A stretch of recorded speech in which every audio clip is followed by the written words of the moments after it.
Cycling in Cyprus could never be monotonous. It may be a small island in the Mediterranean, but its morphology is anything but tedious.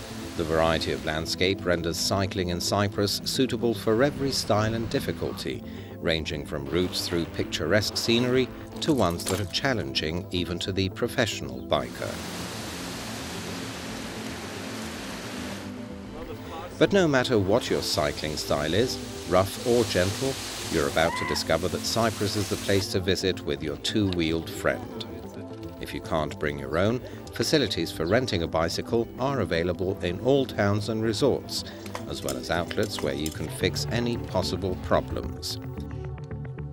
If you want to make the most out of your cycling experience in Cyprus, you should plan your trip for spring or autumn, when the weather is mild and the scenery is majestic. And do make sure you always cycle on the left-hand side of the road. Wear your helmet, get set, let's go. Larnaca shall be our first stop, since you'll land at the southern city's international airport. Pedaling at a slow pace, you can discover the beauty of the salt lake, and if you're lucky, catch the migrating flamingos lazing in the water. Next to the salt lake, surrounded by palm trees and resembling an oasis, rises the Halat Sultan Tekke, the mosque built over the tomb of Haram, a woman said to be the aunt of the Prophet Muhammad. This shrine is said to be the third most important site for Muslims after Mecca and Medina, and was built around 1816. Taking the route to Kiti, you can catch a breath at the Church of Angeloktisti, which contains the most famous Byzantine mosaic in Cyprus. If you want to witness a startling panoramic view from a vantage point, keep on riding to Stavrovouni Monastery. At dusk, having Stavrovouni as a starting point, you can ride along the coastline of Larnaca in the moonlight and taste the local delicacies at the fish tavern by the Sea of Mazotos, listening to the sound of the breaking waves. Wake up! Limassol awaits. Ride your bike through the attractive route around the salt lake of Akrotiri towards the ancient Roman theatre of Kourion. From the amphitheatre you can gaze at the horizon, where the sea meets the sky. While wandering around the ancient site of Kourion, you can catch up on the history of the island. If you're lucky, you can attend one of the many cultural events that take place at the amphitheatre. A concert with the sea as background and the perfect acoustics of the ancient theatre are the ingredients of a memorable evening. The next stop shall be Paphos, but on your way there, you mustn't miss the Rock of Aphrodite, or, as the locals call it, Petra Turomniou. According to legend, this was the birthplace of Aphrodite, the goddess of love, while a bit further, at Kuklia, you can visit the Temple of Aphrodite.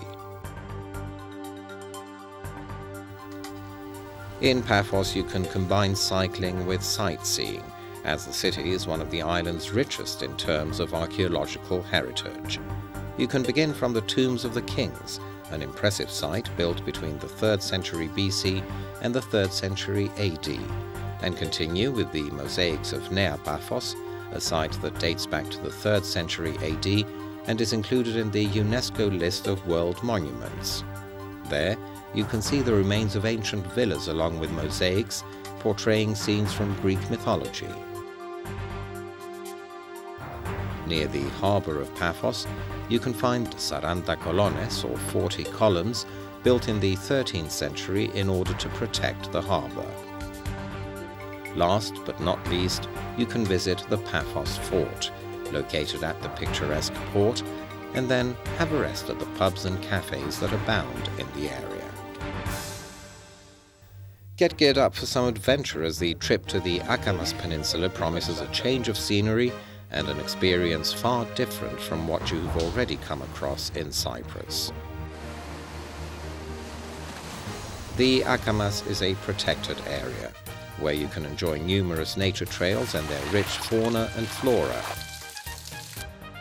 Explore the Avakas Gorge visit the numerous chapels of the region, swim to the nearby rock island of Hieronissos, marvel at the turtles at Lara Bay, and finally relax on the coastline of the Akamas after a long day of expeditions.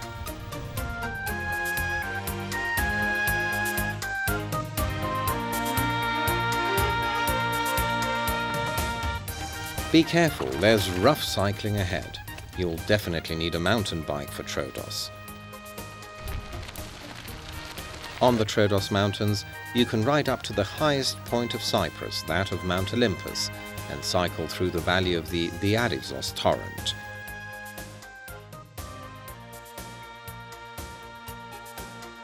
You can ride through traditional villages and nature trails. And don't forget to visit Bladres, a popular mountain resort. Don't worry about accommodation, there's plenty of places to spend the night, but if you feel that you want to stay close to nature, you can always camp. There are often camps set up especially for bikers. Once down from the mountains, head towards Ayia Napa if you want to complete the puzzle of the must-see places of the island. In Ayia Napa, you can keep your sense of adventure, even though riding here is a piece of cake. The difficulty lies elsewhere. Can you dive from the Cavo Greco caves? If you can't do it this year, you can always try during your next cycling expedition to Cyprus. For the time being, just enjoy the magnificent sunset and the long white sand coastline. For those of you who are daredevils, your mission is not yet accomplished. In addition to diving from the caves, there are numerous sea sports to get your adrenaline going. If riding in Cyprus has touched your sense of competitiveness, you can always take part in the Avxentia race, a meeting point for bikers who wish to train for international competitions.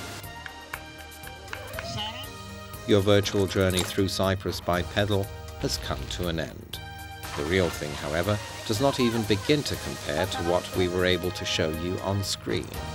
And remember, no matter what route you choose, there are plenty of things to do off your bike.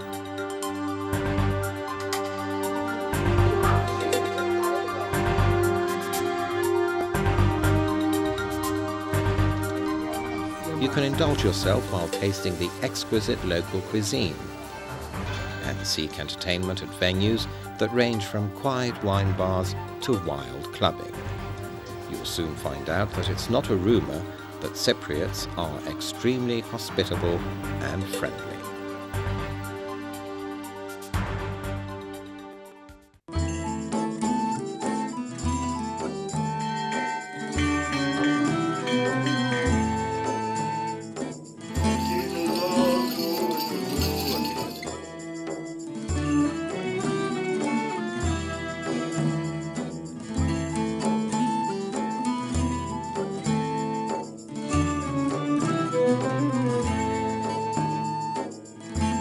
The first pealing of the bells during the Easter fete of the Joy of Resurrection brings the residents of Moudoulas village to the centrally located ancient church of the Virgin Mary. It is a small, wooden-roof, single-aisled church, the oldest of its kind in Cyprus, bearing a semicircular arch. This type of church, with its very steep pitched roof covered with flat tiles, was typical of the Troodos mountain range because of its easy and economical construction.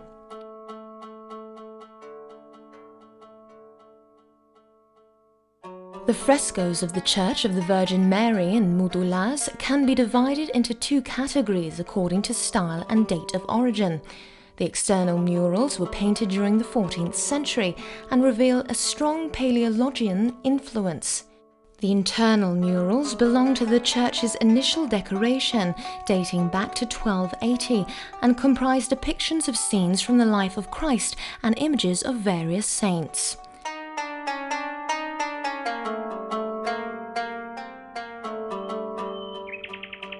The Church of St. Nikolaos Distegis is situated near Gagopetria, in a lovely forest valley on the banks of the Karkotis River.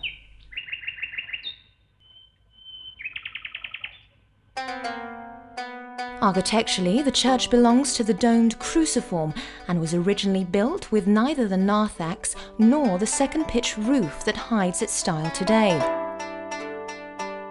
The church is the only remnant of an old monastery, which was founded in the 11th century and flourished during the mid-Byzantine period and into the Frankish rule, falling into decline in the 18th century.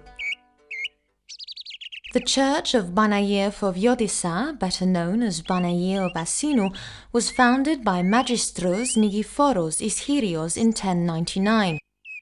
The church is a small single-vaulted building built with local volcanic stones, originally covered with flat tiles, and replete with frescoes painted during various eras by different iconographers. Both the iconographic and the stylistic elements which comprise the Asinu paintings refer one to Constantinople.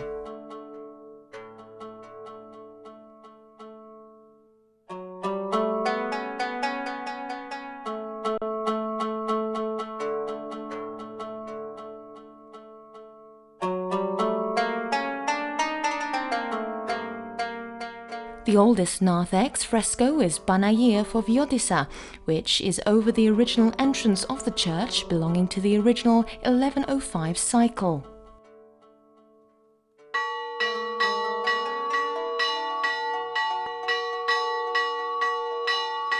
In Bedoulas, the Marathasa Valley's dominant village, we come across the church of Archangel Michael, a single-aisled wooden-roofed edifice featuring a semicircular protruding arch on its eastern side. This church, with its distinctive hooked roofing tiles and its double roof, is one of the most beautiful in the village. The church originally comprised only one area, but was later extended through the addition of a narthex along the south and west walls. According to the dedicatory inscription situated above the north entrance, the church was decorated in 1474 through the funding of Father Vasilios Hamados. The entire edifice is painted, with the frescoes having been relatively well preserved. According to another inscription, the church was decorated in 1474 by a painter named Minas. The hagiographer Minas draws inspiration from the Macedonian school, as is apparent in the way in which he portrays vestments and the rather bulky torsos. His art, however, is simplistic and his style linear. His entire work is based on geometric lines.